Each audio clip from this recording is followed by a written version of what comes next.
Well, Tom. Well, Dave. We are. This is silverfish heaven here. We're at Meadowlands today, aren't we? We are. And you are putting in a lovely display. Yeah. Catching some skimmers, some roach. Very simple fishing, and you are fishing with the Middy Reactacore XQ-1 pole. Do you know what, mate? It's a lovely piece of kit, and the thing about it is, it's only, well, you can pick these up for under 200 quid. Now, Wickersley Angling doing a bit of a promotion. You can get them for, I think, 150 quid, they said. 10 metres, comes with two top kits. It's got a nose cone in it. Now, it'd have been very easy to take this pole and catch a load of carp down the edge somewhere, because it's billed as a margin pole.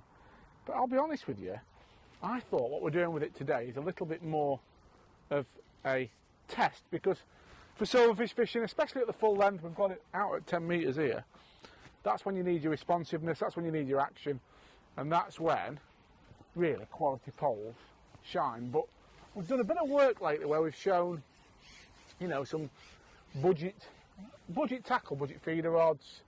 Obviously we talked about them. We have reviewed some budget poles in the past, and I just thought, if you were a beginner, this is lovely, isn't it? I really like it. So, all right. So tell me. I see your stamp's gone down for the camera, Tom. Well, I'm just sort of so tell me. So when is it a wrong assumption to suggest that when something says margin pole, because it does say margin pole on the label, yeah. It is a budget pole, or is it just that carbon in shorter lengths and stronger lengths, you know, where perhaps performance is just cheaper? You mentioned beginner. Yeah.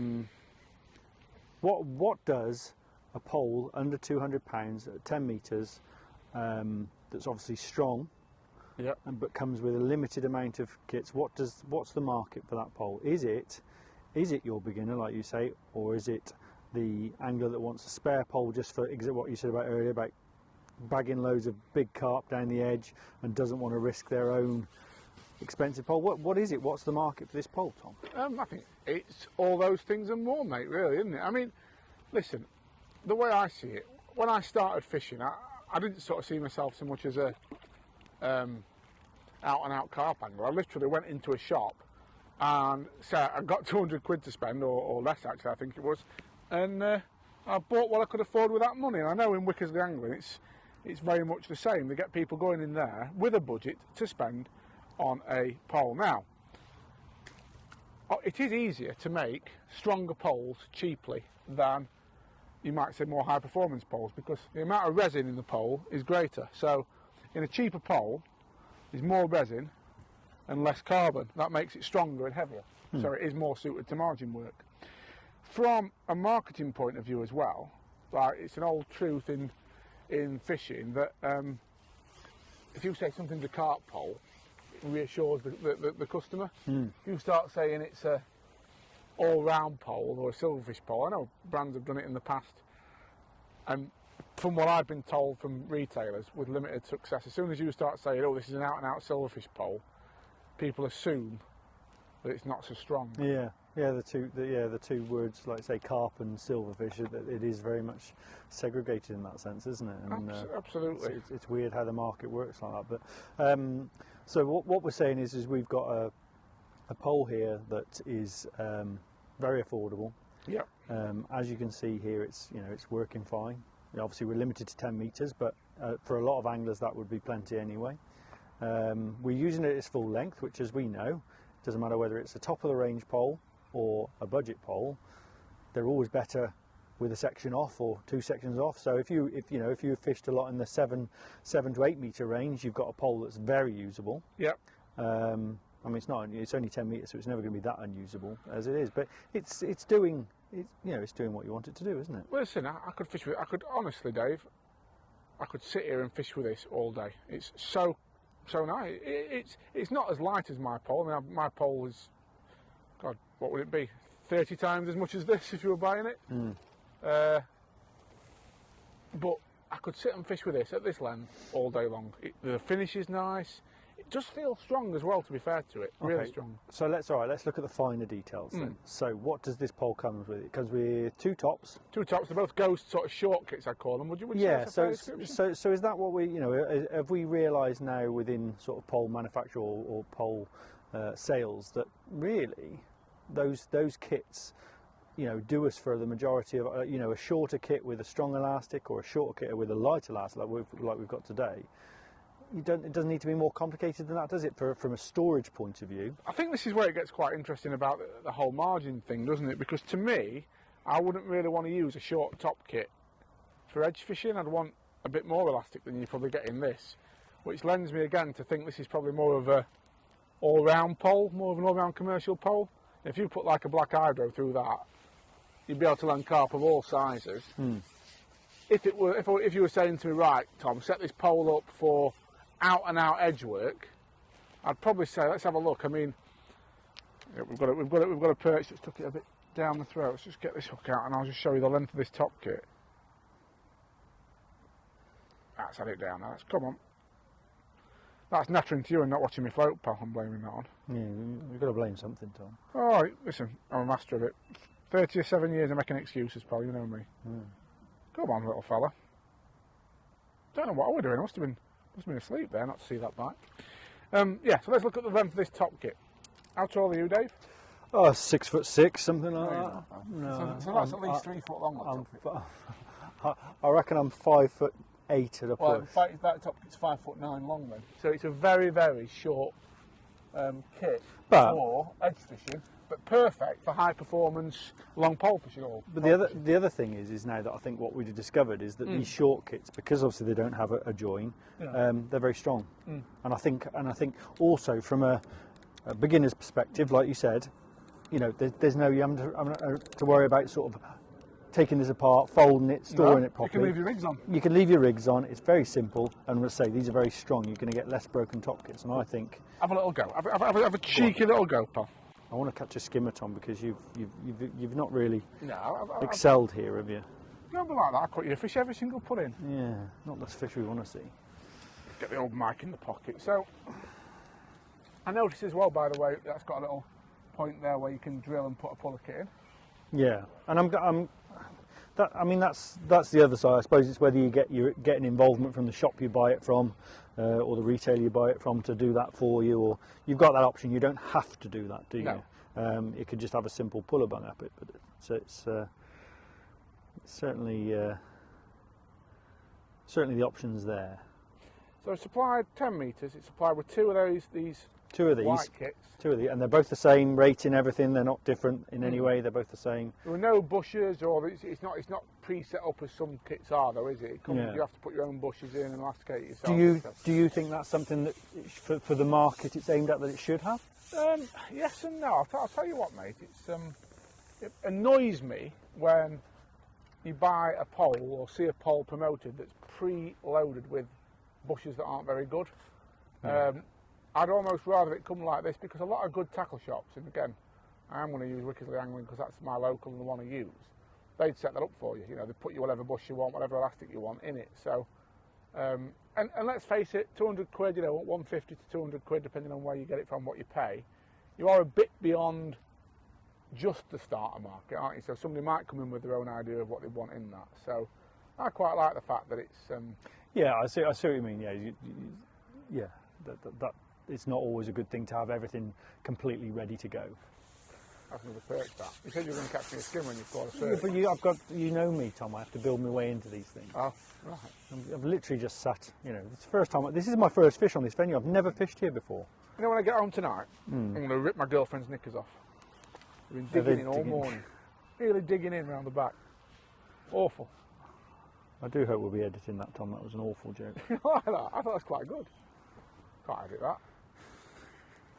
So yeah, so I've had my perch. I'll have yeah, I'm just warming up, Tom. Anyway, yeah. So that was my first Meadowlands fish. I'd like to think it won't be my last. So we're fishing sort of full then. We're just loose feeding maggots really, keeping these lovely and simple. And it does give a good test to the responsiveness of the pole, doesn't it? So a couple of things we noticed, that's the number 2 section and the number 3 section, or 3 and 4, yeah, the number 2 section, number 3 section, yeah. They've got the cones, they've got these nice little alignment cones, which are a very useful addition to any pole, aren't they? They are. They're very they keep the pole clean, but also it saves all that chipping and damaging if you're a little bit heavy-handed, which I'm not, but I know you are, Tom. I am, mate. And the other good thing, of course, if you are clumsy enough, foolish enough to drop the pole in, and it's got those in, it'll float. Yeah. Which is a big plus. That's a big plus, Tom. We don't like sinking poles. Oh, Tom, what have you... Is that a skimmer? No, I reckon it's probably another perch. Is it a hybrid? No, it's probably another perch, Tom, because you've just filled the swim full of perch. It is a skimmer, look. Oh, it's a small skimmer, Tom. Look at this. It's quite literally, though, a fish every point. Answer me honestly, Dave, are you enjoying fishing with that pole? I am, actually. Right. Because I'm just enjoying catching fish. Yeah, but you're not sat there thinking, God, this is awful, I couldn't fish with this all day. No, absolutely not. Not at all. Not at all, Tom. I think it's great. I think that's the trouble, isn't it? We get carried away with what we require to go fishing. And simple fact is someone wants to try pole fishing, go and buy this, set it up as we have, go and fish. And if they do it a couple of times or a couple of times a year, it's not a massive outlay that you're going to think, oh, I've got that sat in the shed, I'm not using it, what a waste, it's tied up money. So features wise, like we said, it doesn't come with any bushes or anything like that, or elasticated, which we've decided is a good thing. It's got the nose cones, it's got its own little carry bag. What else was there? 2 top kits. What about materials? Anything that screams out to you that shows where its sort of strength is and its quality and that sort of thing? Well, I'll tell you what, I bumped one there, Tom. 2 actually, haven't you, Paul? 2 and 2 foot. I don't quite know what you're doing. I'm not concentrating, Tom. That's the trouble. No, I just think it's obviously a pole that's been built on a budget with performance at budget cost in mind. But it's very stiff, very fishable. I think that short kit lends itself to that. Here's what I'd say about it, mate, really. I'd say it's not a margin pole, though, as I said, because I think them top kits at that length... Dave, please, can you just try and put a little bit of effort into this? We've brought Jordan a long way here to film this today, and you're... Bastardising really, the job, I think, is the word, Tom. Yeah. You're not on the River Wye now, you can't just swing everything you hook. No, I know. So no, I think the lens of top kit is... I've just noticed something else. Look at the depth markers on it. Oh yeah? That's a nice little touch, isn't it? Lovely, isn't it? All the way down there. And also, I mean, I don't know how much of these are well painted, aren't they? And they've got these different graphics on them.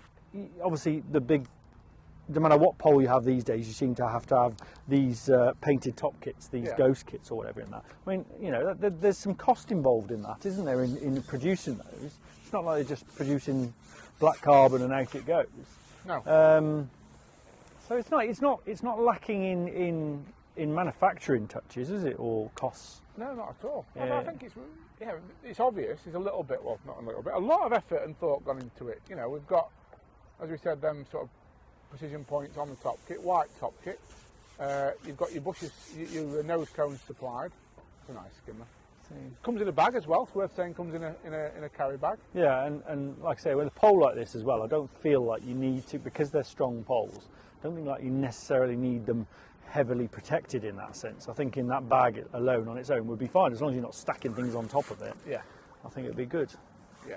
What do you think, by the way? I've put my 2 pence in about top kit length. I don't think that's right for margin fishing for carp, but what do you think? Would you use a top kit that short for edge fishing for Do you know, carp? Tom, I've started doing it more. You have? I have. I've got some absolute... Because I realised a while back just how strong these single, non-join kits are. A single piece of carbon like that is very strong. Yeah.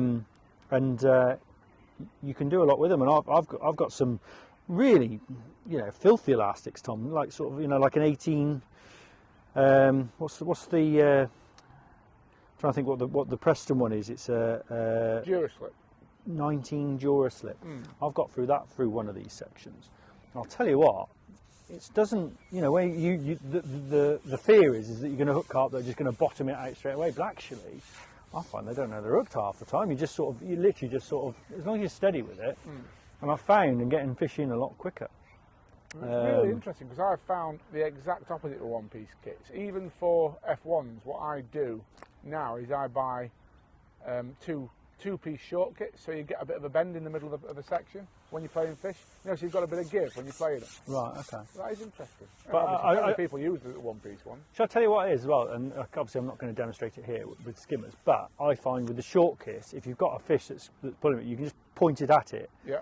And the fish just sort of calm down, and the elastic retracts, and then you can lift it and you net the fish. So I think it's certainly something I've become more confident because I've realised how strong these kits are, and I feel like you can do it and actually control the fish.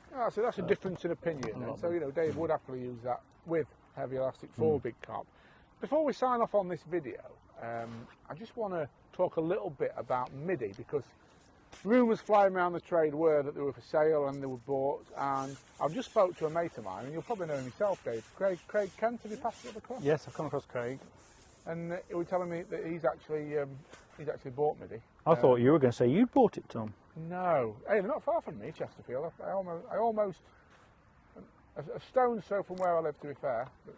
But, So a change of ownership. Now, Middy is a real interesting brand, I think, because they have been around forever. They've done some great products over the years, but I feel like they've always needed to go. You know, like there was a next level they needed to go to. Yeah. To really, because they're so well, so well established, and I say been around for a long time. Real good products, various things. Sometimes not the most obvious products as well, just things that you just have got in your tackle box and use, and you realise they're a Middy product. But elastic ranges, all that sort of thing, been around forever. So, they've been purchased by Craig Kent. Yeah. And do you know what his plans are for it? He's planning on sort of keeping it going and growing it. I think it's early days for him. I think he's still sort of getting to grips with supply chains and that sort of thing. But I think really it's just about reassuring people that, especially with poles like this at the sort of cheaper end of the scale, he says he's still got stock of them. So yeah, it's I think it's going to be quite an exciting time ahead for the brand, really. It'll be interesting to see how it all develops, won't it? But yeah, certainly a brand that I think deserves a lot of credit for being where it is, i.e. still in the market after all these years, when you see a lot of bigger tackle brands being bought up by even bigger companies. Yeah. The fact that they're still here, stable, competing, producing products like this, I think is admirable, and I hope Craig can take it to another level, really. I'll tell you what I like about Craig and why I think it's going to be brilliant is Craig's an angler, keen match angler. He cares a lot, he runs woodlands lakes up at Thirsk, so he's got anglers around him all the time. I think he's perfect to take it forward, really. I think it'll be really, really exciting to see where this brand goes, to be honest. Do you notice I'm catching a skimmer a truck now, Tom? Yeah, I built the peg up for you, and now you've sat down. You've certainly been the perch king today, haven't you? So go on then, before we sign off, rate that pole out of 10 for 150 to 200 quid. What are you saying? Absolutely, yeah. So if someone said to me tomorrow, I want to just have a go at pole fishing, nothing too serious. I'm not fishing, don't want to go long lengths or anything like that. Maybe without being derogatory, an old boy, someone who's just got back into fishing or that sort of thing, I'd happily go and have a look at that pole. Yeah. Go and get yourself one of them. I would. I think it's lovely. And I also think the company will be, is a reliable company as well. If ever you need help or spares, I'm sure. It's good to hear from Craig, obviously, that he said, on this particular product, on a lot of the cheaper sort of end stuff, there's plenty of stock still, so it's going to pay up. Is that a carp? No, I think it's just a big skimmer, Tom. Now, we haven't, of course, taken the... it's a big skimmer. We haven't taken the liberty of drilling on the bank and putting a puller kit in, so you might have to use a bit of ingenuity. That's a great fish. Fantastic skimmer to end this short review on, isn't it? Yeah, they call me the postman, Tom. Why is that, pal? Because they always deliver. No. Look at that. That's almost bream territory, that is. Don't get carried away. Tis for me. I Tell don't you catch what, many it's scale bream. perfect. I was just admiring how you have to hold that one up because that is absolutely scale perfect here at Meadowlands. This is why I need to come here more often. Look Look at at that. that. And it's full of those, isn't it, It's Tom? full of those. So there we are, folks. Skimmer a chuck, or Dave is at least, on this lovely Middy pollen, and we both say it's one we'd seriously consider if you're in the market for a pole under 200 quid. It's a cheesy thumbs up from me, Tom.